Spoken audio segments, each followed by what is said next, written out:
Hey guys, this is Max and Alex podcast. We're back again. Right in time for NFL playoff football. Currently, right now, we have Seattle and Philadelphia. We had the Saints and Vikings earlier today. Yesterday, we saw the mighty New England Patriots. Is it over, Alex? Oh man, I don't know. I know Brady's gonna come back for sure, but Yeah, he's got to. I don't think it's quite over. I don't think he'll go down like that. So No, Tom Brady could never end his career on a pick six. no, there's no. That would be Absolutely the worst not. possible ending. And then I'm drawing a blank. Who was the first game? Texans and Bills. Oh, Bills. That's right. I can't believe I just crapped a bet on that, considering Considering What this the is what we're talking about. yeah, considering this is what we're gonna get into is a little bit of the Buffalo Bills history. So, if you'll allow me, do you want to know when football started in Buffalo? When did football start in Buffalo? Wild guess, top of your head. Just go. 1950. That's about the time the NFL started, I think. Right? Yeah, something like that, right? Okay. Yeah. So, 1915. Oh, 15. Okay. Yeah, so 1915, Buffalo goes back a lot further than I think you'd imagine. Started in a time when most thought that like professional football didn't really exist, I guess. Mm-hmm. And in 1915, the Buffalo All-Stars lasted until 1917. Okay. Then in 1918, they became the Buffalo Niagaras. Oh, okay. I like that. Then in 1919, the Buffalo Prospects. Okay. Then in 1920 to 1923, the Buffalo All-Americans. Back to the All-Americans, huh? Yeah. No, sorry. They were the Buffalo All-Stars in 1915. Or yeah, Now they're the All-Stars, sorry. Mhm. Okay, so Buffalo All-Americans from 1920 to 1923. The Buffalo Bisons in 1924 and 25. What is going on? Yeah, I know. At least it ends there. Just kidding. The Rangers in 1926. The Back to Buffalo the Bisons. Rangers? Yeah. Okay. Then back to the Bisons in 1927. You're killing me, buddy. And then guess what happened in 1928? Back to the Bills? No, they just said, fuck it, we're not playing this year because we don't have enough money or something. God, I was so expecting you to just tell me another team name. Yeah, I know it's over, but I'm just kidding. Back in 1929, they came back and they were the Bisons again. Jesus Christ, dude. So yeah, there's like 6 or 7 name changes there in like a matter of 10 years. Yeah, oh, God. Yeah. Well, a little over 10 years, 13 years, 14 years. Okay, so 1920, they APFA, which I believe is now the NFL. This was a good year for the Buffalo All-Americans. They went 9-1. Oh, and I think they were nice. they were the first team to ever win by like margins of 20 or more points in like the first 4 games. And that was like, that's a record that actually held up until like 2007 when the New England Patriots broke it. So first 4 games a year, won each game by 20 or more points. Impressive. Did the Pats win the Super Bowl that year? 2007? Oof, I don't know. Or was that a New York year? I'm trying to think. It was the Colts that year against the Bears. Oh man, I'm way off. Yeah, Peyton Manning's MVP year. Oh, okay. So also in that year, of the 1920 year, a team called the Akron Pros, obviously of Akron, Ohio, sold a guy by the name of Rob Nash to Buffalo for $300. That's big money, man. That's big money. Back then. Yeah, that's what I'm saying. To this day, it's actually believed to be the first ever known player trade deal in the NFL.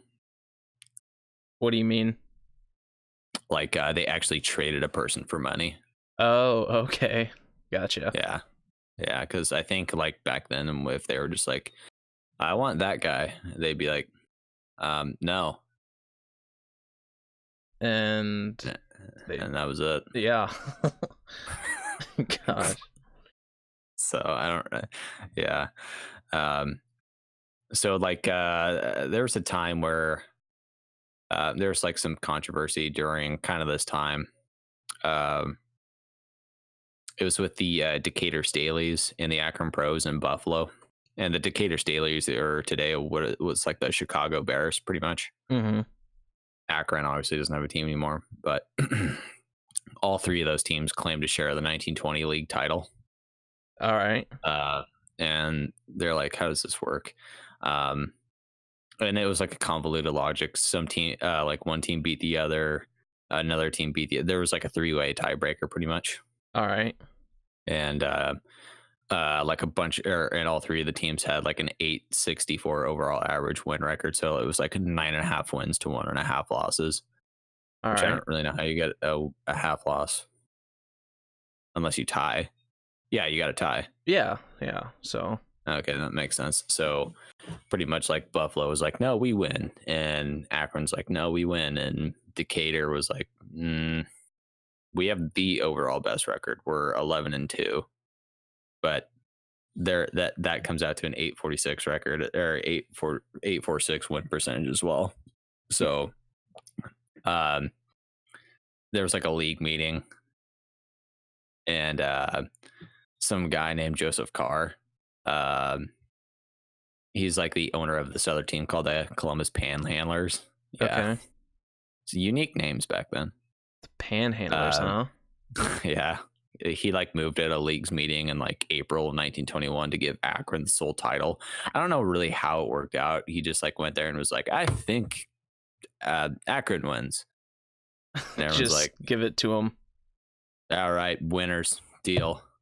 So that's how things were settled back then. All right. Well, we think you're the winner. Let's give it to you.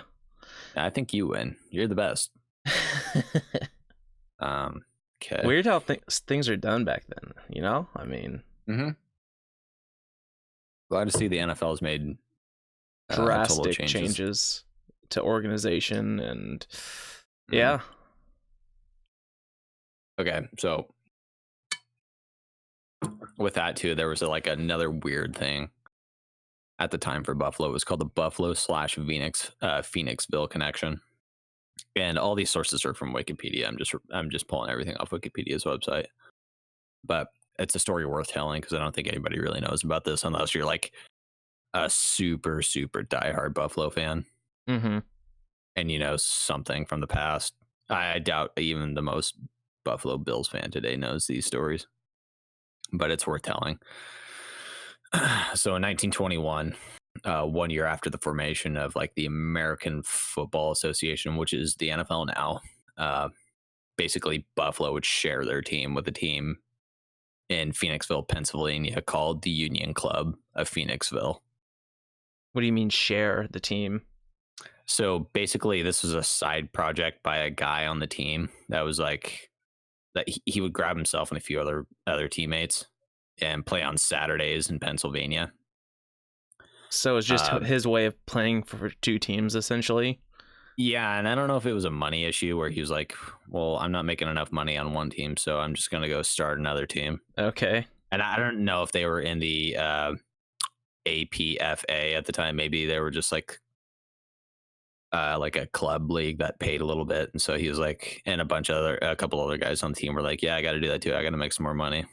And that's how it started. That would be my guess. I could be way wrong. But anyway, it's like a side project for a guy, and he would grab himself and a bunch of other teammates, play on Saturdays because I couldn't play on Sundays because Pennsylvania at the time had what was called blue laws that prohibited play on Sundays. I think prohibited work on Sundays too. I could be wrong though. The day of rest, no playing of the football on Sundays. No football, no fun. No drinking dry counties, shit like that. I don't know. Yeah, that would suck. Yeah, that'd be my guess. Yeah. So basically, they'd finish the games on Saturdays, and then head back to Buffalo and play on Sundays. And the sharing agreement didn't really last long because that particular player pretty much just said, "Fuck it, I'm gonna go start another team called the Union Quakers of Philadelphia Okay.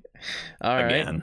Again, And the yeah. owner, yeah, and the owner of the Buffalo All Americans, named Frank McNeil, got really tired of it, and because he would be really tired of his team showing up on Sundays, tired as shit and beat up, and was like, "Hey, so this whole sharing players with other cities is like done." Yeah, let's put an end to this. And that player was like, "Okay, see ya." He And he was like, "Yeah, I'm out of here." Good for him. and Sticking to his the owner, guns. and he was like, "I'm taking 5 of our starters with me, by the way." And the owner was like, You can't do that. "Apparently you could." So the owner just allowed it? Yeah, he was just like, "Okay, I guess I got to find a new fucking quarterback and 5 other guys, I guess." I don't know. That's so twisted. That's so modern NBA. Yeah, seriously. You're coming with Is it? me starting now. Starting now. Just a guy on your team being like, "Yeah, you know what? I don't really like it here. I'm gonna go to Miami." Mm-hmm. Yeah, well, that's fine, but you're on contract with us. No, I think me and a couple of my buddies are gonna go to play in Miami. Well, okay then. I I guess. Sure. I guess I can't really do anything about that. Yeah. So anyway, I would assume that money must have been an issue at the time. Basically, right? Am I right? Yeah, I would assume. I mean, doing That that. had to be the driving reason. Okay, so fast forward to 1940, and at this time, like, professional football leagues were just habitual and starting and failing and starting up again and failing once more. Yeah, it's a trial period where we don't know. Hey, Come on. We come don't know on. how this stuff works. Come on, it's But it, football. and it would fail like year after year, like consecutive. It'd be like, all right, we got a league in 1940, and we don't have a league in 1941. Yep, we're starting a league in 1941. And 6 months later, they're like, all right, the season's over, league's over too. God. And I It was mean, like, wars and stuff were going on too, so I'm sure that didn't help. yeah, America was just getting ready to get into World War II as well. Mhm. So at this time, this is about like the second edition of the AFL, or maybe the third edition. I couldn't be sure. But the Buffalo Indians, founded in 1940 and folded in 1941. Yep, you heard me. Buffalo Indians. Brother. Oh, brother. Yep. So, but this time the Buffalo Indians pretty much like in this new startup league. So they start this team and they got to get talent. And you would think that, like, all right, we'll just pull from the roster that we had last year. All these guys are like here in Buffalo, and anybody who's not in here, we'll just like say the season was over and they went back to wherever they came from, and we're starting up again. We'll just call them or telegram them or however the fuck you got in contact with people back then, Mm-hmm. and just be like, hey, starting the league up again. So why don't you join? So Buffalo didn't do that. Rather, they were just like, you know what? We're Buffalo. Let's get some local talent out here. Can you imagine today if they did that? Just going out onto the streets, going to like bartenders and plumbers and some ex-PE coaches who play Division fucking 1A football or FCS football or something like that. Oh, did you play high school football? Yeah, I did. Yeah, I played the left guard. Yeah, well, we want you at wide receiver, and you're coming with us. Okay. By the way, I'm 5'7". Yeah, you'll be fine. You'll be fine. Just yeah, you didn't let me finish. I'm 260 and I run a 5'8" 40. Have you seen the movie Invincible about Vince Papale and the Eagles? Yeah, oh yeah. That open tryout Dick Vermeil held. Yeah. Just some scrubs from all over Philadelphia actually trying out for the team. I mean, that's kind of what you're telling me it was like, really. So kind of reminds me of like Joey Diaz in The Longest Yard, when they're in the prison. Yeah. And they're like, hey, where's that one guy? And they zoom back on him and his guts just hanging out. You assholes better not cut me. I'm still on this team. God. Oh, that was great. Yeah, but it worked out well for Buffalo. They went 2-8 that year. Oh my goodness. Thank God it went according to plan, right? Yeah, they went 2-8 and finished dead last in a 5-team league. What a joke. Hey, at least they won 2 games, probably by forfeit or some shit. Well, actually, it's funny that you say that. No way. No way. Okay. Oh, God. So in that year, they got shut out twice, and I'm sorry, I gotta pull it together. they forfeited once, and they won a game by forfeiture as well, finishing dead last. Oh my God. So really they only won themselves. Yes. Oh my God. How did the other team forfeit to get their win?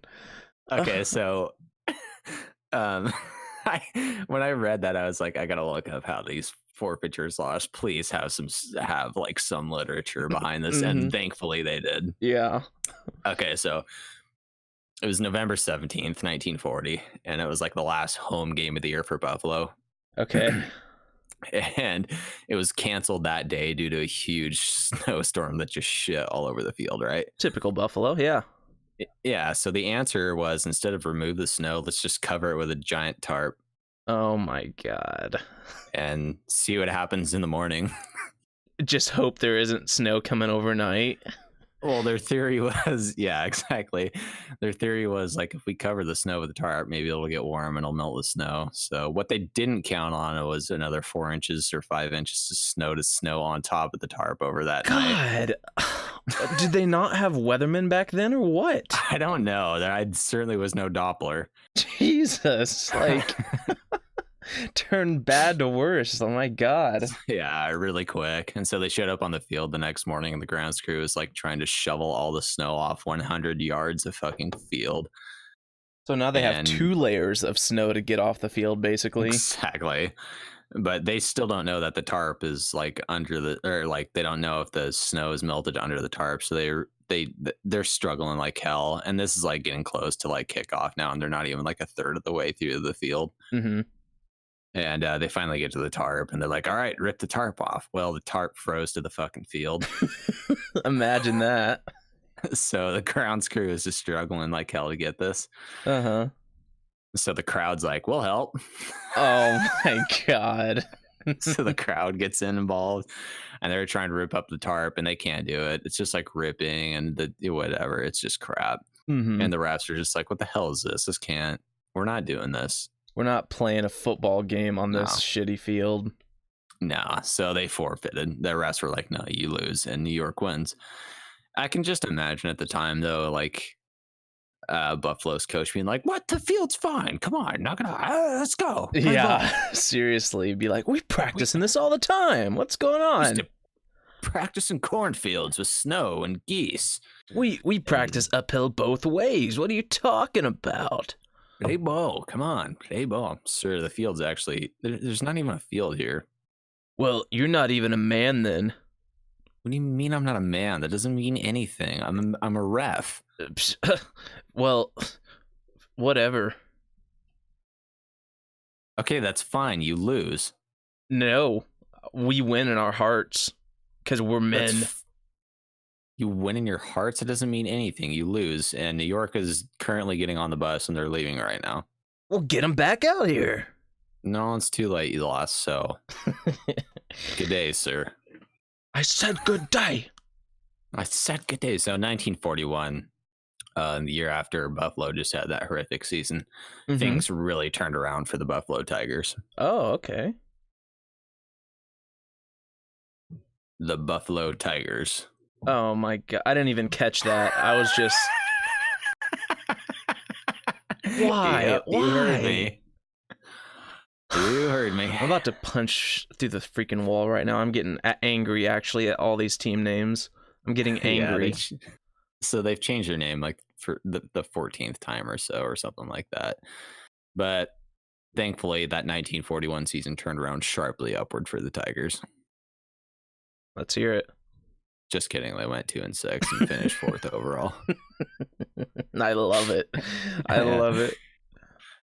And pretty much the league got terminated right after when Pearl Harbor got hit and the U.S. entered World War II. Mm-hmm. So they're like, all right, we're not playing anymore for a couple of years. There's like no football in Buffalo for then for until 1946. Okay, yeah, that's Mhm. fair. But 1946, the All American Football Conference was created, and the Buffalo Bisons were still back in action. Buffalo Back to the Bisons, Bisons, huh? yes.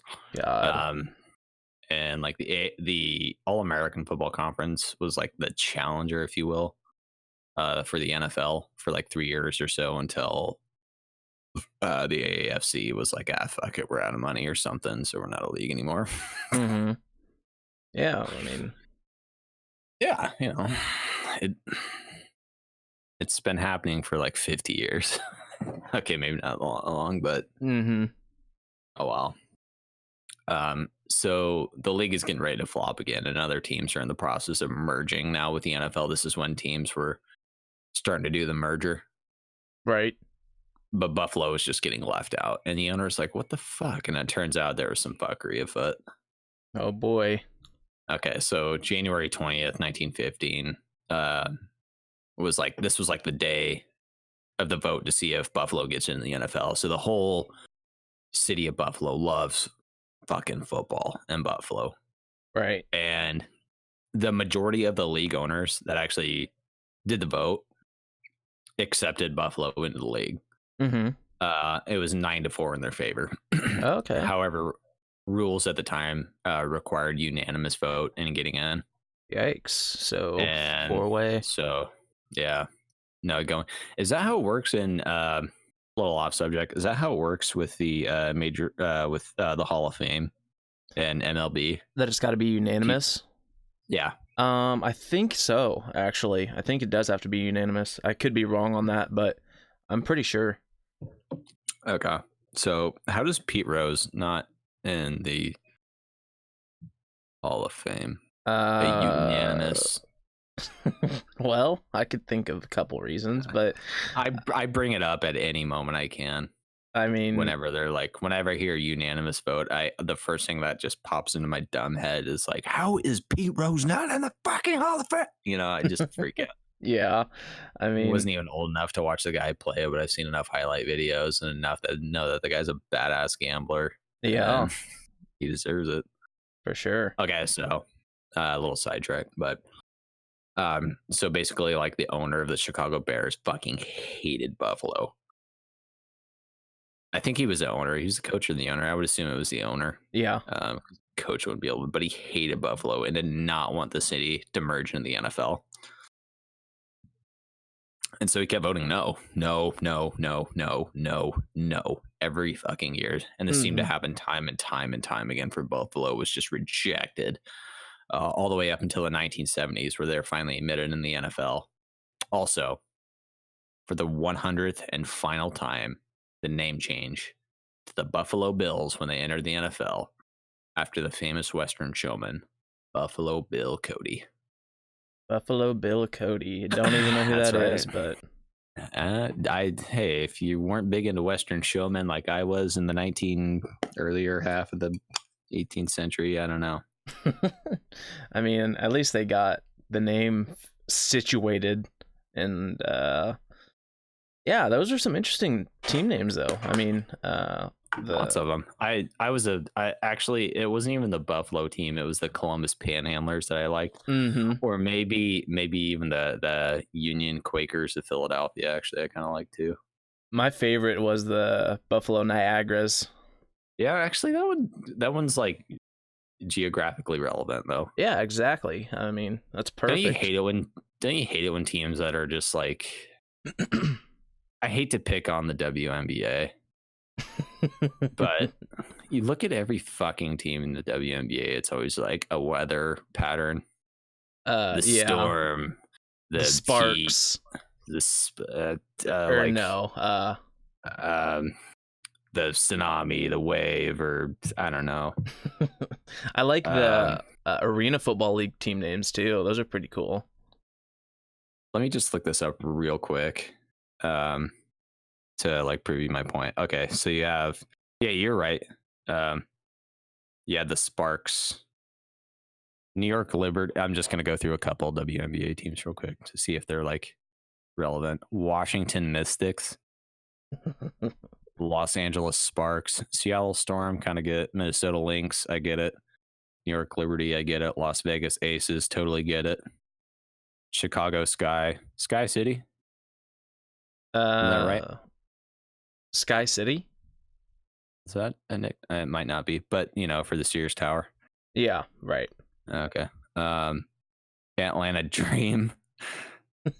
What does that even mean? I don't know. What I don't even want to ask what that mascot is. Charlotte Sting. I guess the Charlotte Hornets. And are there like bees and hornets and shit all over Charlotte? Yeah, like the plague back in the day. I'm just joking. I don't know. Portland Fire, because there's a lot of a lot of fire in Portland, Oregon, where it rains 273 days out of a year. Makes total sense. San Antonio Stars. The Spurs, kind of Stars. I guess it's Cowboy related, maybe. I don't know. Okay. Houston Comets. That's fine. The Rockets. Sacramento Monarchs. Sacramento Kings. Mm-hmm.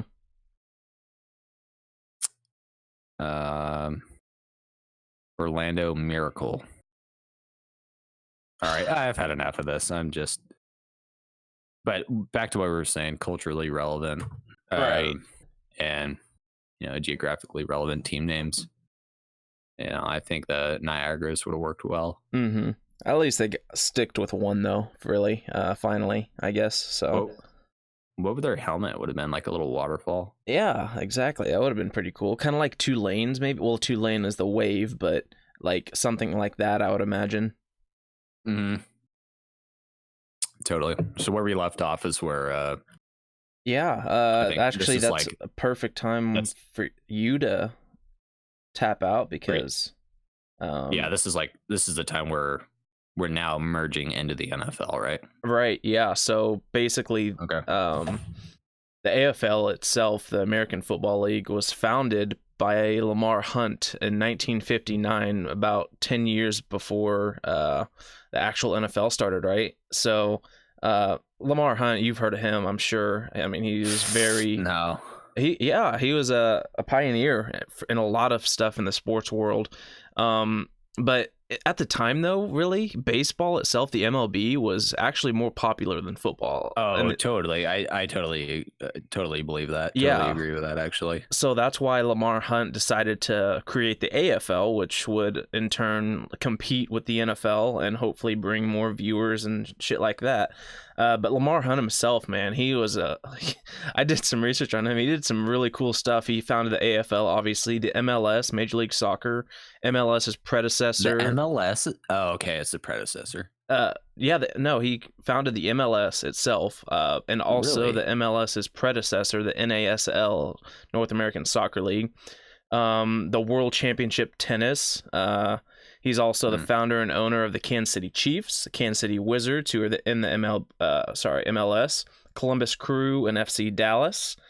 And he was in Kansas City for most of his life, obviously. So he also helped establish Worlds of Fun and Oceans of Fun. So that's pretty cool.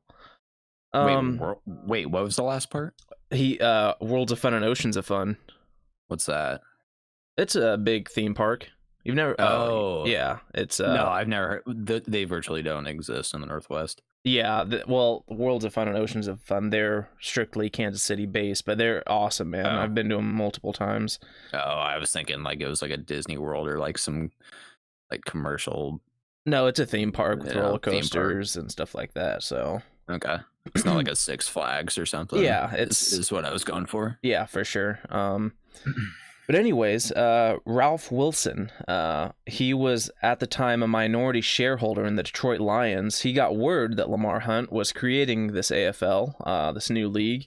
And in September 1959, Lamar Hunt received a telegram. That's right, a telegram, not a text message or a phone call from Ralph Wilson, with the words, quote, "Count me in with Buffalo." Count me in, bro. count me in. And so 8 teams were formed, the Bills being the 7th of the 8 teams.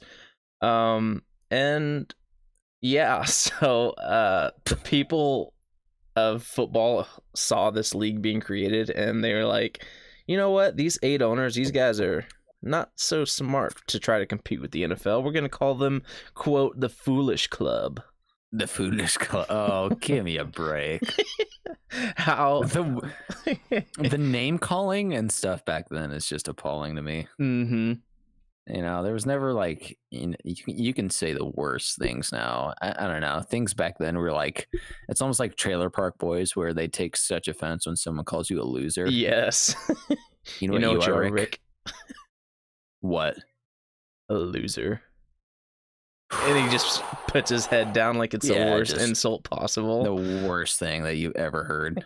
You're a loser. God, you're so the Foolish Club. Come on, guys. Come on. If somebody said that now, you're like, hey, Max, guess what? You know what the Seahawks, you know what division the Seahawks play in? What? The Foolish League. God, so elementary. Okay. But anyways, Ralph Wilson, so he was kind of buddies with this guy named Pat McGroder. He was a partner. And Pat McGroder also believed that Buffalo would be a great city to host football at.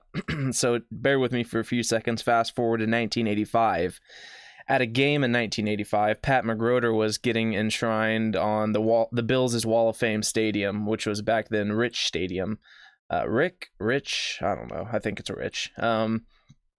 And during McGroder's acceptance speech, fans were so ruthless because their team was so bad at the time that they openly booed Ralph Wilson, the team's owner. Okay.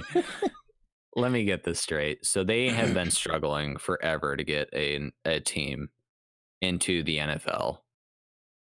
Forever. Right. And the moment they do, because they've had like a few bad seasons, the fans just immediately turn on them. They boo the owner in 1985 after finally having a decent team in the league. Right. Like, I thought this was like 2 years into the league or something like that. And oh God. But still, man, you're booing your owner. Like, come on, man. Well, I don't know. You can do that if you're a New York Knicks fan. I mean, I'd boo the shit out of Dolan. You know. Mm-hmm. That guy's a. And in McGroder's acceptance speech, he stood up for and defended his partner and owner, Ralph Wilson, which caused even more of an uproar and led to even more boos. So that just shows you that Bills fans, they've had enough, man. They haven't changed. They've had it rough, to say the least. And haven't changed. Which gets me into my next biggest thing is their big 17-year playoff drought. Yikes. Ooh. Which actually went from 2000 to 2017, something like that. But before we get into that drought, I got a lot of stuff to talk about that drought. I want to get into the Music City Miracle. Hey, Alex. Yeah. Let's take a quick break real quick. I got to actually run to the squeege real quick and maybe grab another brewski before you get going. Sorry to cut you off, but let's take a quick pause, okay? Yeah, let's come back. And we're back. Sorry, guys. And we're back. No, it's my fault. No, you're fine, man. All right. Back into the Music City Miracle. This was it. Oh, dude. Yeah, yes. Baby. Buffalo fans, they obviously know about this one. 1999 to 2000 season.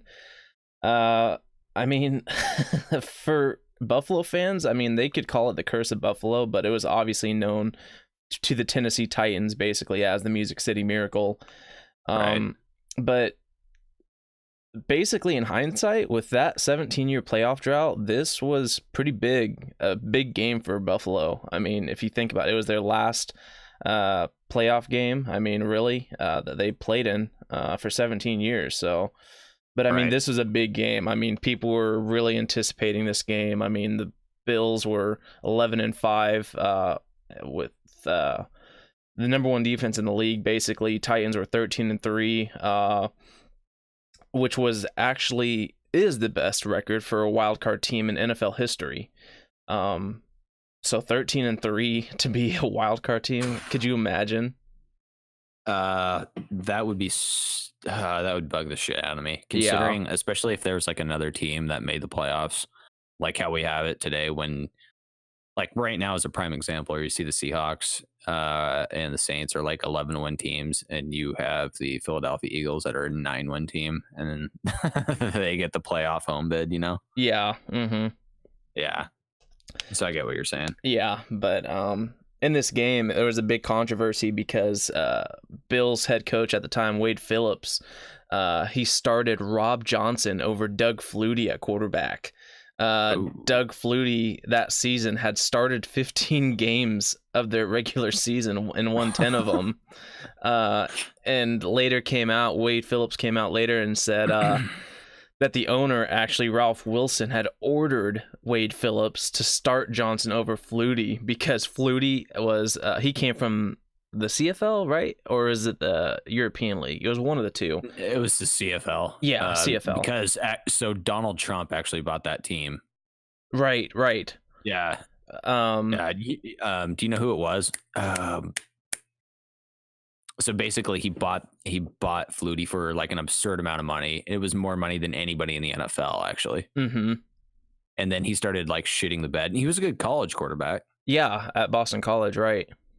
And then like he didn't like I wouldn't say he shit the bed. He just didn't do as good. And Trump was like, evidently the story goes, I don't know if this is true or not, but he got the owners of the other league of that league together and was like, I want my money back. and they're like, you already paid for it. No. God, I mean, typical Donald Trump, right? I mean, well, what team? God, dude, what team? I gotta look that up real quick before you go any further. What team did Doug Flutie fucking play for in the AFL? I know what you're talking about, obviously, but the New Jersey Generals. Yes. And I swear Donald Trump owned them. Yeah, he did. Yep. Yeah, he did. 1984 to 1985. Yeah, and that league went to crumbles quickly. What a terrible idea for Trump. But when Flutie came into the NFL, he was cheap because he was coming from the CFL or even that new league at the time.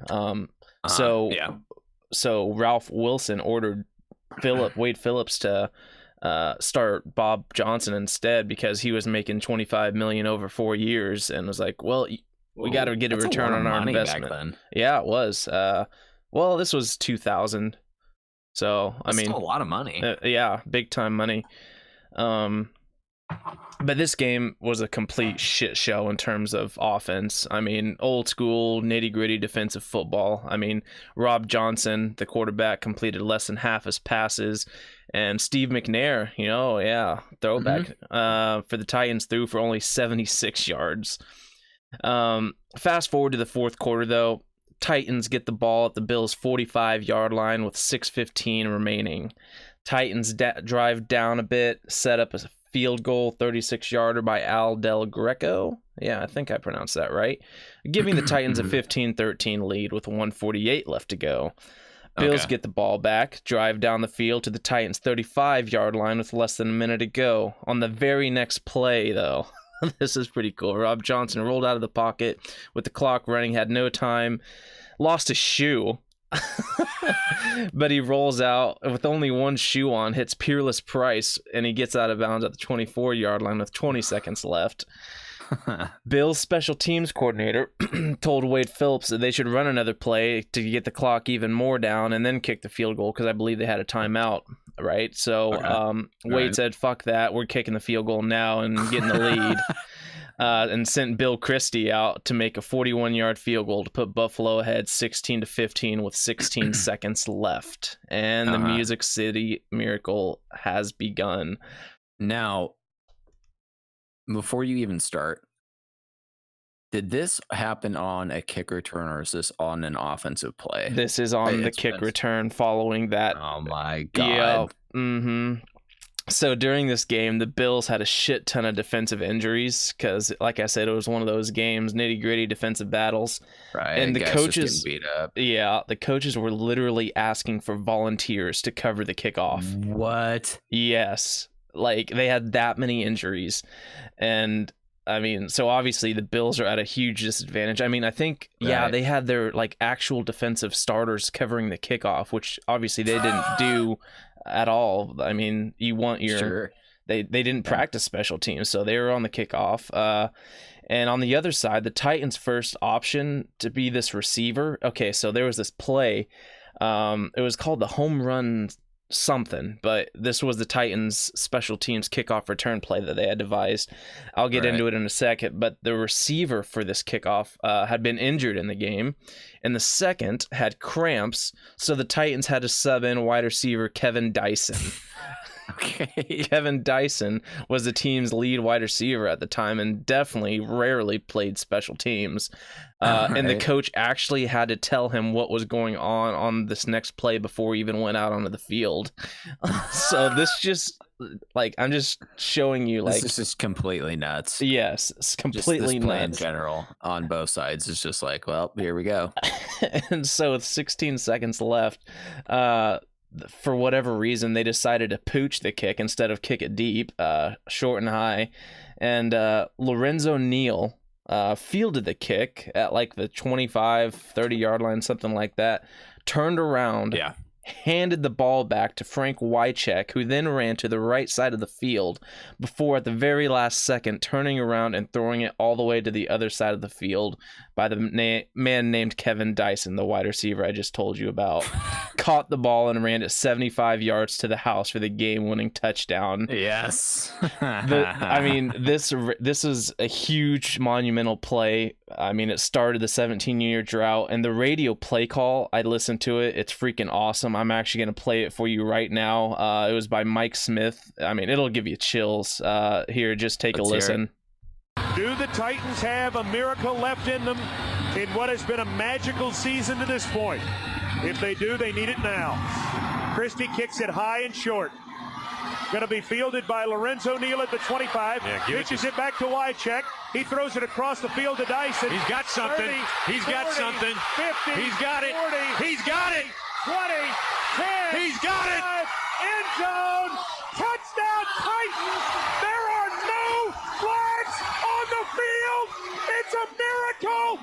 Tennessee has pulled a miracle.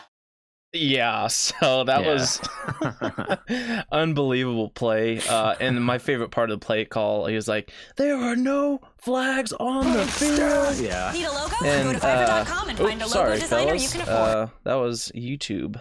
But anyways, yeah, that was my favorite part of the play call. He goes, "There are no flags on the field," because if you watch the play, you'll see it. When Wycheck runs to the right side of the field, he's on a direct yard marker. It was either the 25 or the 30, and he throws it across the field, right? And I'm actually gonna have to look that. Yeah, he basically, at most, it was a direct lateral sideways pass. Like, it was very controversial. Okay. Do you think it would get overturned today? It'd be very close because I watched it like 10 times. It's so close to being a forward pass. And the funny thing about it is, Bills fans, I can guarantee you, they'd be like, "No, that was a forward pass. There's no way." And the funny thing about it is, like, the head referee of the game, his name was Phil Luckett. He had been under some big scrutiny already in a previous season. One of those scrutinies was because of... I think, it was the Thanksgiving game with the Steelers and the Lions when Jerome Bettis went up for the overtime coin toss, and the ref thought that he said heads, but he said tails, and the coin toss ended up being tails, and the Lions got the ball instead and went down and drove down and won the game-winning touchdown because the ref got the wrong coin toss. And that was this ref in this game.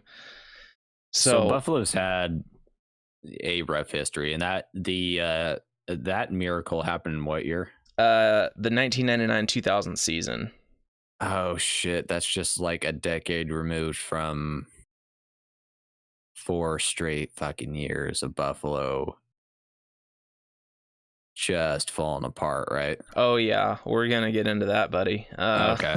We got they obviously the 4 consecutive trips to the Super Bowl without a loss. We're gonna get into that. But yeah, the Music City Miracle, that's what started their big playoff drought, right? So during the years 2000 to 2016, the Bills tied the 5th worst streak of not making the playoffs. 17 years, I mean, it was a rough stretch, obviously. In comparison, the current Cleveland Browns just tied that this year. 2003 to 2019, they haven't made the playoffs, so they just tied that. The Bills had not won a playoff game in the previous 5 years that they had made the playoffs, dating back to the 1995 divisional loss to the Steelers. So I mean, they're currently in 3rd place right now for seasons since a playoff win. 24 seasons they haven't won. Make that 25 since yesterday. Oh yeah. Since they lost to the Texans on a controversial delay a game call as well. Yeah, they're getting better. They just struggle offensively right now. Yeah, they are getting better. Josh Allen at the end of the game, though, I was not impressed with him. He was making some iffy calls. Yeah, their offense didn't show up in the second half, that's for sure. But so the Bills in the 2017 season finished with a 9-7 record after a Week 17. Alex. Yeah. Like right now. Huh? We'll come back here in a second. You got to do one more fill up and also squeege. So, if you will, we'll be back. And we're back. Hey, sorry about that, guys. Had some weird internet connection deal. Anyway, continue. Yeah. So 2017 season, very recent. Bills had a 9-7 record after a Week 17 22-16 win over the 6-win Miami Dolphins. And before entering Week 17, the Bills had a 12.5% chance of making the playoffs. Okay. So they're not looking good at making the playoffs. So in order for them to make the playoffs, they obviously had to win to go 9-7, and they had to have the Ravens lose to the 6-9 Bengals on the other side. And the Ravens were 9-win as well. So it was a miracle waiting to happen. So, I mean, so the more shocking thing to happen here was the Cincinnati Bengals did win. They won 31-27. I mean, it was a crazy game. I mean, with 44 seconds left in this game, 4th and 12, Andy Dalton hit Tyler Boyd for a 49-yard touchdown, which led the Bengals to the win,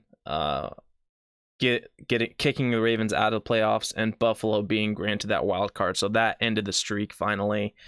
But here's a funny story with that story. So that game, both of those games were on Sunday. By Wednesday evening, 3 days after the Cincinnati win, over 10,000 Bills fans had donated over $250,000 to the Andy and Jordan Dalton Foundation, thanking Andy Dalton and Tyler Boyd for granting them a playoff shot. $250,000. These Buffalo Bills fans had given them. Yeesh. I mean, a lot of the fans apparently donated either $17 or $14 or $49, 17 being for the 17-year playoff drought, and $49 symbolizing Dalton's last-minute 49-yard touchdown pass. So, and actually, Andy Dalton came out and said that he was very grateful, obviously, but it said that the $250,000 actually almost doubled his 2018 charity expectations and goals. So pretty crazy stuff. So yeah, it was pretty crazy stuff. I mean, and then so there were 2 seasons for the Buffalo Bills during that 17-year drought where they should have. Okay, they should have made the playoffs, but didn't. And that one first season was the 2004 season. All right, the Bills started the season 0-4. Great start, right? Absolutely. End up going 9-6. Okay. Into week 17 where they faced the 14-1 Steelers in Buffalo. Yeah. So the majority, if not all of the backups were in for Pittsburgh. Like all the backups for Pittsburgh were in because the Steelers are 14-1. And so basically winning you're in the playoffs for Buffalo. Buffalo loses 29-24 after a 28-yard field goal missed by Eric Lindell and a fumble by Drew Bledsoe, which led to a scoop and score and 6 points for the Steelers. 2014 season, Bills defeated the Patriots 17-9 in Foxborough in week 17 to finish the season 9-7. It was not enough, however, because they should have made the playoffs had they went 10-6, but in week 16, the week prior, they lost to the 2-win Oakland Raiders. The dog shit 2-win Raiders won 26-24 in Oakland. Oh no. Leading the Bills to a non-playoff season once again. But yeah, that was the drought, man. 17 years. Pretty crazy. Droughty. Pretty droughty. So now on to what every Bills fan knows about, obviously, the 4 Super Bowl appearances in 91, 92, 93, and 94. God, man, talk about a freaking run. Wow. I mean, can you imagine 4 years of going to the Super Bowl? As a Cowboys fan, I was happy, obviously, for their 90s run, but which we'll actually kind of get into a little bit, but we'll just start from the beginning. 1991 season. The Super Bowl was in Tampa Bay. The Bills finished the regular season with a 13-3 record, which made them the AFC East division winners. Let's see, they went 8-0 at home and 5-3 on the road. Pretty damn good for the most part, all right? Not bad. First in the league in points per game and 6th in the league for points against per game. So before we get into the actual game itself, the players everybody knows about that were big on this team. Obviously, quarterback Jim Kelly, the defensive end Bruce Smith, wide receiver Andre Reed, and the running back Thurman Thomas. Okay. All right. So Bruce Smith, that year, he won Defensive Player of the Year, had 101 tackles, 19 sacks, 4 forced fumbles. Dude. Freaking beastin', man. Right. And so before the Super Bowl itself, the team faced a lot of scrutiny because the Super Bowl was in Tampa Bay. So the team, they brought like their freaking golf clubs, they brought liquor, they were freaking ready to party. They partied all week long in Tampa Bay. So Yikes. yeah, they were very loosey-goosey to say the least. And it was actually on a lot of networks and stuff that they were out partying like during the Super Bowl week. But usually anyways, a good recipe, before I think Belichick uses that model. Oh, right. Get drunk before your games, for sure. Oh yeah, get drunk. Might as well. Come on, Tom, get a little loose. Get you some whiskey in you. See, that's something that I would see out of like teams in the maybe the early 90s, late 80s. Mm-hmm. Maybe. Actually, I can see that. Early 90s, I could see that. Where they're like, hey, dude, the only way to loosen up is to get a little liquored up, man. Come on, Exactly. take a little bit of this, this little Jameson over here, and you'll be fine. Have you some vitamins to smoke up? Okay, maybe not quite New York Mets, but yeah, seriously. God. Was that 80s Mets? Yeah, 80s Mets.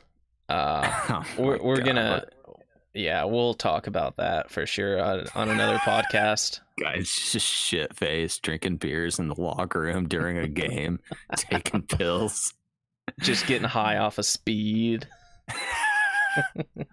It's Major League Baseball, man. God. But this Super Bowl, this Super Bowl, it's still to this day the only Super Bowl that was decided by 1 point. Was the first Super Bowl in which neither team committed a turnover. So they played the New York Giants in this game. The Giants set a Super Bowl record for possession of the ball of any Super Bowl, 40 minutes and 33 seconds. Whoa. 2/3 of the game. Snapping the ball with 2 seconds left on the freaking clock on every fucking down? Well, here's the thing. So at this time, Buffalo itself, Mark Levy was the head coach. He kind of implemented the no huddle offense. And so they were running and gunning a lot. Just snap it, come on, basically Oregon style Chip Kelly, but they kind of were the first to really successfully use it. And the Giants defensive coordinator, you know who that was that year? No, who? Bill Belichick. Oh. What? Yeah, he was the Giants DC that year. So it was literally his job to stop it. And his philosophy, I guess, he ended up rushing basically 2 D linemen, and that was it. Sometimes 3, but he would rush 2 D linemen, and he coached the players to play assignment football and to aim for 3 and outs, because if you take a team that's a no huddle offense and you make them go 3 and out all the time, it's going to stop their rhythm, obviously. Yeah. So yeah, Bill Belichick was responsible for this basically, but it's funny that you say that, because when I was watching when the spread offense really took charge, I guess, in college football, say 2009, 2010. I think the Oregon Ducks were pretty famous for doing that. And that just didn't really stick. I had a feeling that I was like, this is a cool offense. I don't think it's going to stick, because they were really good because no one really knew how to defend it. Right. And pretty much everybody runs the spread now, and everyone knows how to defend the spread now. Mm-hmm. I mean, can you name a team that really runs the RPO spread offense super, super well like the Ducks did? I mean, no, not like a strict RPO offense. I mean, obviously teams like the Ravens right now, they can do it, but that's not all they do, obviously. Well, when you have Jesus Christ at quarterback, Jesus Christ himself, I don't think Jesus could even hold Lamar Jackson's jockstrap, to be honest. He's freaking killing it. I mean, and I don't think the Lord himself could even beat Lamar Jackson right now. It'd be a tough battle, to say the least. I mean, what's Jesus's 40 time? He's like a 4.6. I love how we're putting combine numbers on Jesus. Well, I mean, realistically, I could see Jesus probably run like a 4.89. He's kind of like a Tom Brady character. What did Tom actually run? Wasn't it like a 5.2? Yeah, he's a little faster than Tom. Sees the field like Aaron Rodgers, but I mean, you talk about overall athleticism, I would take Lamar over Jesus. Mm-hmm. Absolutely. I mean, it's a no-brainer. But anyway. back to the Super Bowl. So this 91 Super Bowl, it was most famously known by Scott Norwood, the Bills' kicker, because he missed the game-winning 47-yard field goal, right hash. Just the hair of his chinny chin with too. 8 seconds left. I mean, it was wide right. I mean, it wasn't that close. It was close though, for sure. I mean, it wasn't just on the upright. He sprayed it. Yeah, exactly. Yeah. And I watched it. I mean, he was an interesting kicker actually, because his steps back, he took them at an angle, obviously like an angle to where you'd actually be, and then he'd take an extra step to the left. Yeah, they don't teach that Yeah, today. that's him figuring out what works for him. Of all the kicking camps I've ever been in, that has never been a thing ever. I mean, Scott Norwood though, he has received so much backlash for missing a 47-yard kick. More backlash for that distance of a kick than any other kicker in NFL history ever. How far was it again? 47-yarder. And yeah, so it's not a chip shot. And okay, so here's the thing. He went, I think, 1 for 5. I could be getting this wrong. 1 for 5 on field goals of 40 yards or more on grass that season. And this was on grass in Tampa Bay. And he was known as an accurate kicker. He didn't have the huge leg of somebody else in the league at that time. Right, there's no Sebastian Janikowski's in the league at the time. Yeah, so 47-yard field goal, that was like at his threshold. And so they still set an argument that a 47-yarder back then is like probably like a 54-yarder now. Yeah, I would make that argument for sure, because obviously people have evolved, the game has evolved, kicking has evolved, etc. We just know more now, so that's why these kickers can freaking bomb 65-yarders like it's nothing. Right. And so I watched the kick itself, and for one, the holder, he said that Scott Norwood literally put everything he had in the kick, and he heard Scott Norwood grunt on impact. Oh.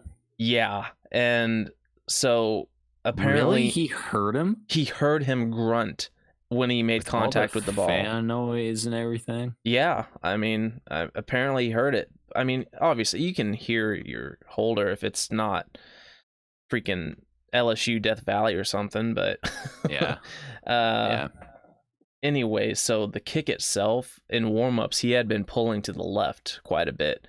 And so there were theories out there that he was trying to push it right because he was hooking it left during warm-ups. But what I noticed more than anything was that the laces were facing towards the holder to the right. It wasn't a perfect hold by any means. The laces were facing to the right. So as a kicker, you know that laces facing to the right, I mean, that's not necessarily a recipe for disaster, but it doesn't help. I mean... Well, he was right-footed, right? He was. So laces are going towards the holder? Correct. That didn't bother me as much. Yeah, but the actual physics of it, if the laces are to the right, it's going to push a little bit right. It's going to hook right a little bit.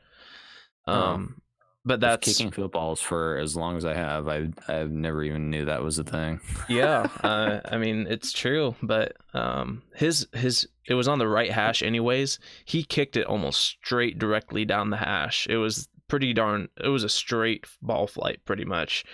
But yeah, that's how they lost their first Super Bowl, was Scott Norwood missing that 47-yarder.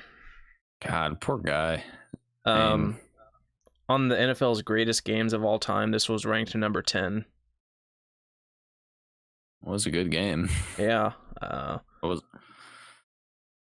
wasn't old enough or alive to really, take it in, but regardless, continue. Sorry. No, on to the next Super Bowl, 1991-1992 season, Super Bowl 26. In Minnesota, we had the Washington Redskins facing yours truly, the Buffalo Bills. Redskins had a 14-2 regular season record, Bills with a 13-3 regular season. Both records were at the top of the conference respectively, but here's the thing. Last year, the team was partying all through the Super Bowl. They were loosey-goosey. They did what they wanted. This year, nothing but business. Straight, we are coming here on a mission to win this game, all right? And they were, I mean, that's how they played too. They were dead serious. They played assignment football, but into the game by the second quarter, the Redskins jumped out to a 17-0 lead that the Bills could not overcome. The Redskins sacked Jim Kelly 4 times, as well as intercepted him 4 times. I mean, getting sacked 4 times and intercepted 4 times in one game. Come on now. That's a few too many. But on the first drive of the game, so here's another story. On the first drive of the game, the famed Thurman Thomas running back couldn't find his helmet, so the backup went in. And it was on a designed run play for Thurman Thomas that would have went to the house. Like, it truly would have went to the house, but the backup was in because Thurman couldn't find his helmet. And the backup running back went to the opposite direction of the play call, and so Jim Kelly had to pull it and basically roll to the right, which was where the run.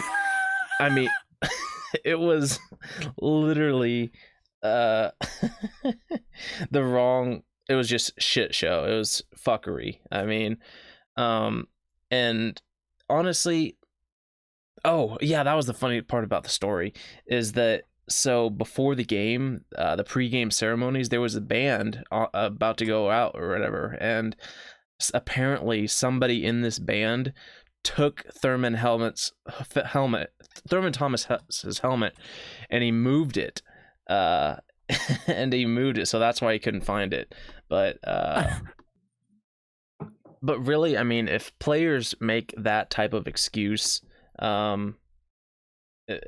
to where, if we did this and we did that, it would have been a close game, just forget about it. You should have lost.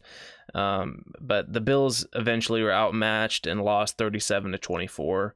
And the Bills now became the 3rd team to lose back-to-back Super Bowls. Wait, 3rd team? 3rd team ever to lose back-to-back, yep. Do you know who the previous was to lose back-to-back? I don't. I want to say the Broncos and somebody else back in the Elway days. Okay. I could be wrong on that, but I'm pretty sure the Broncos are one of them. Moving on. Okay. Super Bowl 27, 1992-1993 season. Pasadena, California. Pasadena, California. This was the last Super Bowl ever held in Pasadena, by the way. Wait, is that so? That'd be the Rose Bowl, right? Yeah, Rose Bowl. Okay. The 11-5 Buffalo Bills now facing the 13-3. You know it, baby. Dallas Cowboys. Oh my God. Dallas. Big Dallas. Oh man, what a showing. This game, I love it because we fucking rocked them, man. We did. Oh, it was an ass kicking, wasn't it? Yeah, 52-17. Ouch. 52-17. When the Seahawks beat Denver, in 2014 or 2015? Mm-hmm. I mean, that was an ass kicking, but I don't think it was that bad, right? Yeah, I mean...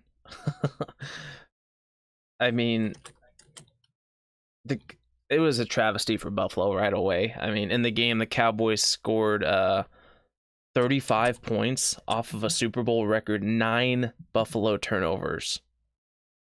9 turnovers? 9 turnovers for Buffalo. And the game was actually tied for 3rd on the highest scoring Super Bowls ever with a combined 69 points. Nice. 69 Ouch. Points. I mean, it was 52-17 final score, but the game itself would have broke the Super Bowl record for most points in the game had it not been for Don Beebe. Don Beebe? Yeah, you remember that name, don't you? No. He was a wide receiver for the Bills. Actually, eventually went on to the Packers and won a Super Bowl with Favre. But anyways, he was a white wide receiver. I think he has like a speed academy now. like just focusing on mechanics of running and stuff like that.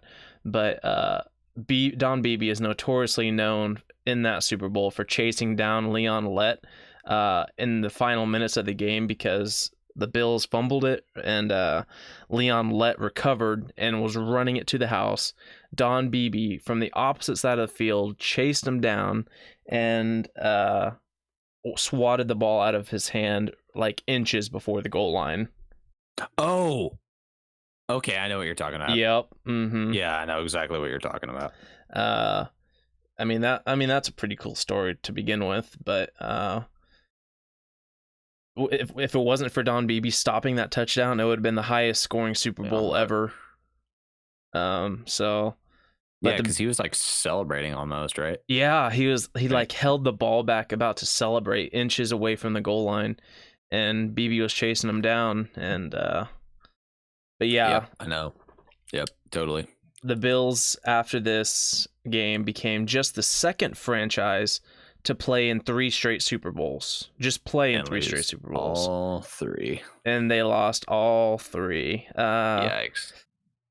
Yeah, and the Bills became the first team ever to lose 3 consecutive. So, okay. But the Miami Dolphins, they played in Super Bowl 6 through 8. But they won one of them, I believe. So, okay. Also, funny story about the Super Bowl. Garth Brooks was actually planning to, he was signed to sing the national anthem. Oh, I know this story. And basically NBC wouldn't play his music video before his national anthem on national TV before the anthem, and they're like, no, we're not going to play it. And he goes, well, fuck this, I'm out, basically, and I'm not going to sing your national anthem. And so the NBC, like, dude, what are you talking about? You have to play the national anthem. And this so isn't the time for fucking bullshitting contracts. Mm-hmm. And so NBC staff members, they were going around the stadium, and all of a sudden they spot Bon Jovi in the stands. What? Yeah, they go up to Bon Jovi and they're like, hey, can you sing the national anthem for us? And he goes, sure. Yeah. Oh, yeah, I can do it. Okay, good, because Brooks is kind of being a little fucking cocksucker right now, and he's like being really, really dumb, being really like kind of the biggest asshole that you can possibly ever imagine. And so we're going to ask you if you could sing the national anthem. Is that cool? I know you have 15 minutes before this thing goes, and you were coming here to have a couple pops and watch the game, but like I said, Garth Brooks is being a dickhead. And we kind of need you to do this. Is that cool? Oh, sure. As he's slurring, already drunk. Yeah, he's just already drunk. He's like, ah, fuck it. Yeah, I'll do it. And so the NBC guys, they come back to Garth and they're like, listen, you're going to sing this fucking national anthem. He goes, we have Bon Jovi right here, and he's going to sing it for free if you don't get your ass up there. And he goes, fine, I'll do it. And he does it, but... Wow. Yeah. Garth was actually arguing about that because they wouldn't do what again? They wouldn't play his music video like for a different song before the national anthem on TV. Are you kidding me? Yeah. Well, in his defense, if it was Thunder Road, then all right. No, it was a weird song, one that I hadn't heard of actually, so that kind of made it even worse. Oh, it wasn't one of the songs where he did with like a made up name, like a new guy. No. Remember when he tried to do that? Yeah, I do. Do you remember what his name was? I don't. He like changed his name to something, right? Yeah. I can't remember though. For the life of me. Real quick. It was like the most regrettable decision of many regrettable decisions in Garth Brooks' career, but Garth Brooks's other name. Is that what you Googled? That's what I Googled, yeah. Well, actually, his real name is Troyal, Troyal, Garth Brooks. Okay. But he was like, Troy's gay. So I'm like, no, I'm just kidding. No. Chris Gaines? No. Chris Chris Gaines. it was. Yeah, it was Chris Gaines. It was his it was a fictional rock persona created as an alter ego for Garth Brooks. Loser. Can't just do that. Oh my god. Chris Gaines. What kind of a name is that? Imagine if you're like, hey Garth, so are we okay for the the national anthem? He's like, my name's not Garth. I'm Chris now. I'm Chris. Okay. Chris Brooks, are we okay to sing the national anthem, sir? God. Could you imagine though? I mean, we got Bon Jovi here lined up. He's about to do it for free unless you get your ass up there. Fucking get a cheerleader or a referee to do it. Who gives a shit? Does it have to be? What is it with the national anthem? Why do we always have to bust out Mariah Carey or fucking Justin Timberlake to do something? It's the Super Bowl, man. Oh, I think Why? I think Michael Jackson was the halftime performer that year too, by the way. Why? Why? Oh, this was also the first game in Super Bowl history to where the TV viewer ratings increased at halftime. Okay, so maybe that's why. Okay, fair enough. Fair. I wasn't even trying to make a point. I was just trying to state a fact, but it kind of worked. Question answered. Fair enough. Moving on to... So the one time it actually got more views at halftime, they're like, hey, this seems like a pretty good formula. Let's stick with it. Yeah, and let's get Katy Perry out here to dance with sharks and beach balls. God, that was so bad. Or let's show the world Janet Jackson's left titty. Oh, and my God. While we're at it, might as well just put freaking porn up there. I don't know. Is Nicole Aniston going to do the halftime show next? Next up on the halftime show, we're going to show everybody in the world what Nicole Aniston can do with a ping pong ball. So... Oh my God. That was so good, actually. That was really good, buddy. Continue. What he can do with the pinball. Oh my God. Sorry. Okay. Super Bowl 28. I gotta pull it together again. Okay. And next after that, we have Lana Rhodes. She's having a banana, and we'll find out where right after this. Oh my God. Just so vulgar. Oh, man. Okay. Super Bowl 28. 1993-1994 season. Jesus. I can't. All right. Here we go. All right. Georgia Dome, baby. Okay. Georgia Dome. We played there? Yeah, we did. I played a high school game and an MSU game there, so that was pretty cool. Before they tore it down and built the Mercedes-Benz Superdome, but anyways, this one, once again, the Buffalo Bills and the Dallas Cowboys. This was the only time that the same two teams have met in consecutive Super Bowls. Interesting. So here's a little precursor story that's pretty fucking crazy. Okay. Well, actually, there's a couple of them. Lots of fans in the Super Bowl or in the football world were upset that Buffalo hadn't made it to their fourth consecutive Super Bowl, and that they might lose another one. So they're like, "Oh, great, Buffalo's gonna lose again because they made it." But some Bills fans were really defensive about this because in the AFC Championship game, they held up a big old banner that said, "Quote, we're back. Deal with it, America." Oh my God. Deal with it, America.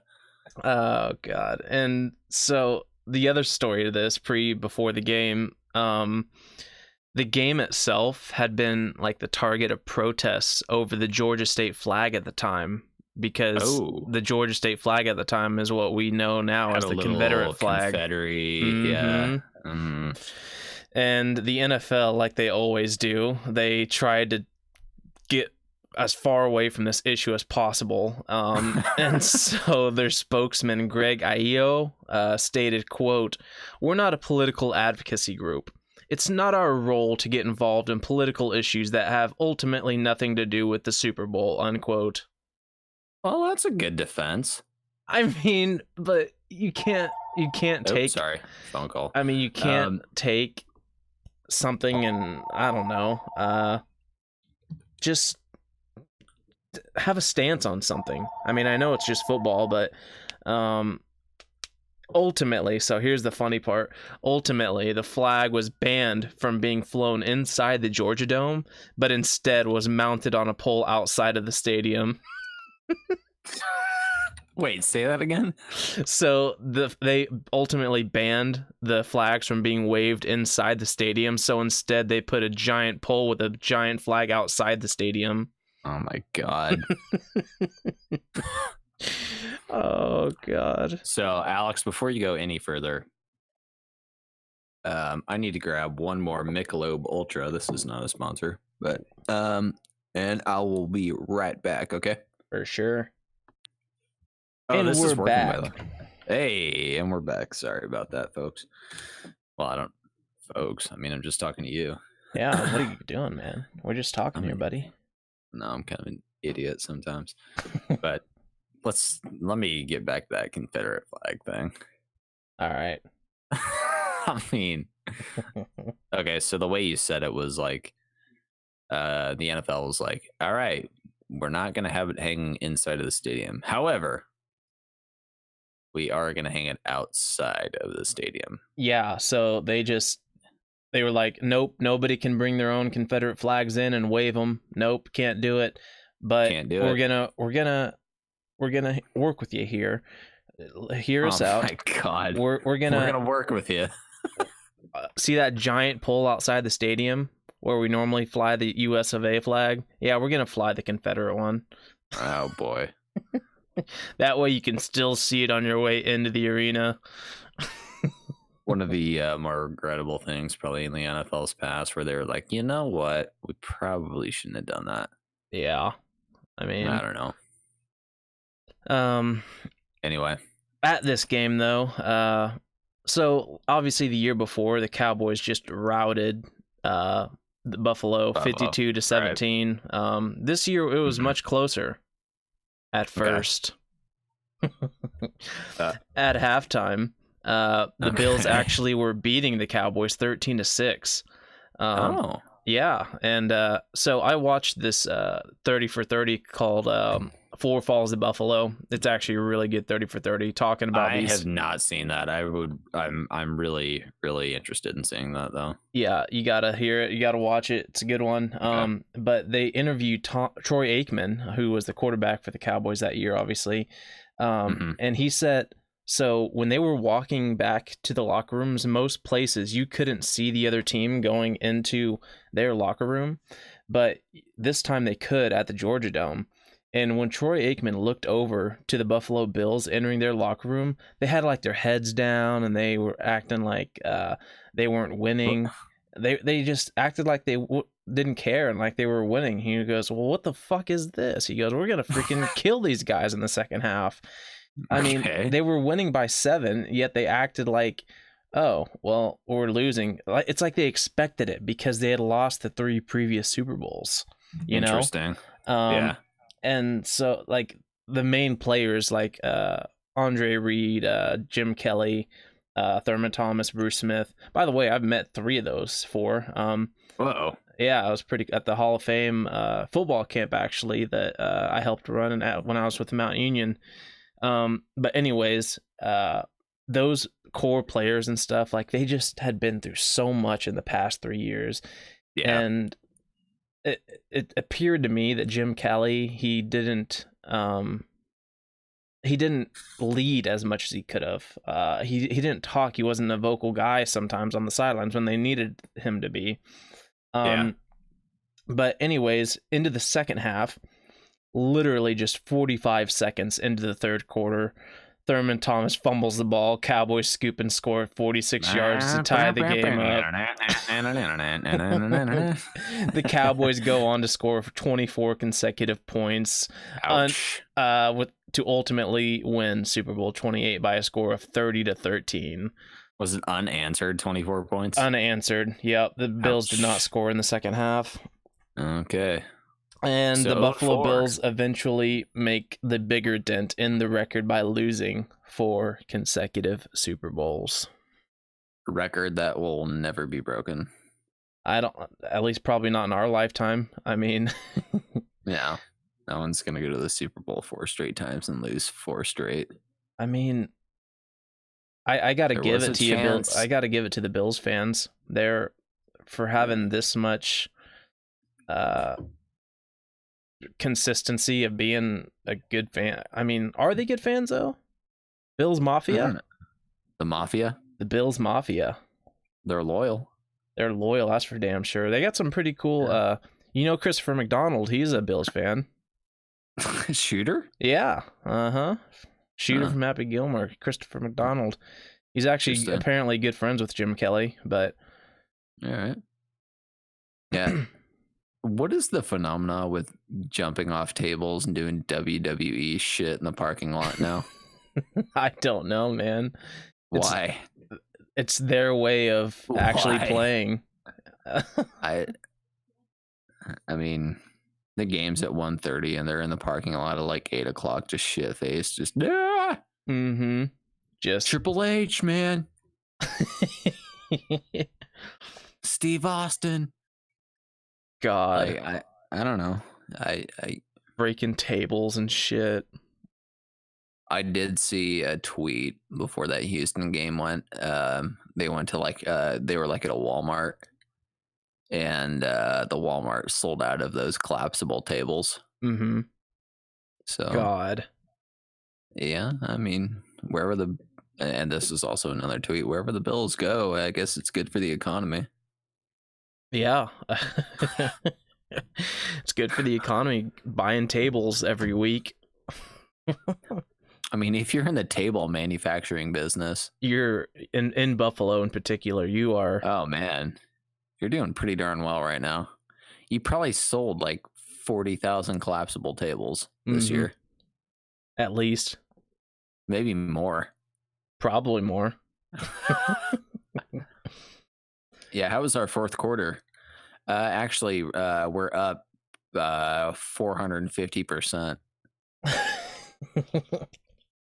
Really? Yeah, since September, we've actually sold approximately 42,650 collapsible tables.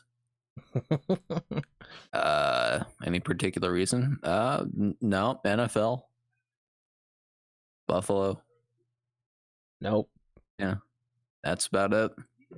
Oh, speaking of the fans, there was another story on the Four Falls of Buffalo. I can't remember which game it was. I think it was a playoff game, actually. It may have been in one of these 4 seasons where they lost the Super Bowls. But so basically they were losing big at halftime, and all the fans, basically almost all of them, were leaving early. And so what happened was they left early, and all of a sudden the Bills in the second half start coming back big. I mean, they come back big, and all of a sudden, like, they had the policy back then where there's no readmission even if you have a ticket, but once you leave the stadium, you can't come back in. Yeah. And so this was a playoff game, and they started to come back. This is a playoff game and they're leaving? Yeah, this is a playoff game. And so... That's so Miami Heat fans. And so the owner, he was like, well, it's a playoff game. We want fans to be here. And they was like, let them on back in. Oh, no. This couldn't go wrong. And people just leaving and then going out to the tailgate, having a couple pops before they leave and drive home drunk. Yeah, oh, I can't even imagine. Hey, the Bills are coming back. Did you hear? Uh-huh. What? And oh, my beer. I'm fucking start running right back into the stadium, rushing the freaking guards outside. There was, I think the owner came out and said, he goes, I remember there were fans coming back in and they were rushing by me to get back to their seats, and they were high-fiving me saying, yeah, this team rocks, after they had already left. And the owner said, he was like, this was probably the only game in history, or football history, where there was actually an attendance of 150,000 people because God. because they left and came back, and they didn't really track who else came back in. Oh yeah, there was a bunch of people that were outside. They were like, "Fuck it, dude, just get in with the crowd, Mm-hmm. run through." Do you imagine that bathroom situation? Oh my God, just I can smell the piss from here. Oh, the fucking vomit and piss and fights probably. You took my urine. I'll kick your ass. You took my seat. I was sitting here. Well, Nuh-uh. finders Sir, keepers. I have the seat ticket right here. Nope, my seat. Sir, I've been here the entire time. I just went up to go use the bathroom. Well, I'm in here now. You gonna fight me for it? No, I don't want to fight. I just want to watch the game. You left. Hey!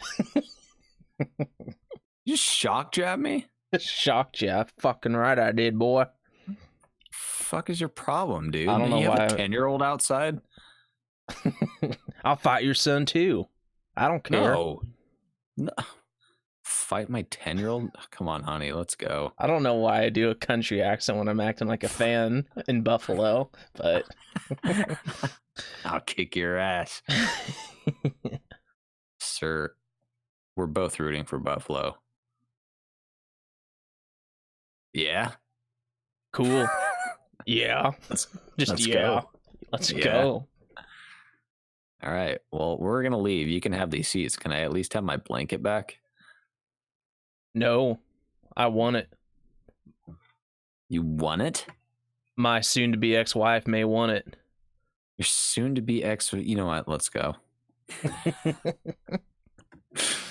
I'd imagine that's how some conversations probably still go down at NFL games, especially when you're like... In the higher up seats. Well, look, all right. If you're going to go ahead and buy StubHub tickets fucking 3 days before an NFL game and you're in the 400 level or the 300 level and you bought them for like $58 or $158 or something like that, just expect to be, I mean, that if you get that ticket, I think that's when you go to the game completely sober because there's going to be some awesome people watching. Oh, yeah. Oh, yeah. Oh man, you're just surrounded by a bunch of people that are like, $150. Let's go watch the Bills. And you're gonna see some things, and you're gonna hear some things that have probably never came out of like that you've never heard of, that you've never heard before. The typical armchair quarterbacks who think they can do better, shit like that. Yeah, like fucking Brady. God dang it, I could play better. I could make that throw, sir. No, you couldn't. Sir, no, you couldn't. I'm a better running back than LaShawn McCoy. No, you're not. No. I played in high school. I was all conference, baby. I was second team all league. Sir, man, your pants are down. If I didn't tear my ACL senior year, I would have been playing. I would have been playing in the NFL right now, no doubt in my mind. Sir, you're not even talking to anybody. Yeah, I am. Myself. The typical Uncle Rico. We're gonna leave. All right, so that's our Bills history. Alex, you kind of nailed it on the older stuff. There's a lot of shit I didn't know about. Yeah, I mean, I would have never guessed that they started in 1915 for one, and the second part of having like 20 goddamn names for the team. God. Why wouldn't they just stick with like the Bisons? Yeah. I don't know. I don't know. It's strange to me. Whatever. But anyway, next episode probably coming up here within, I don't know, a week or two, maybe less than that.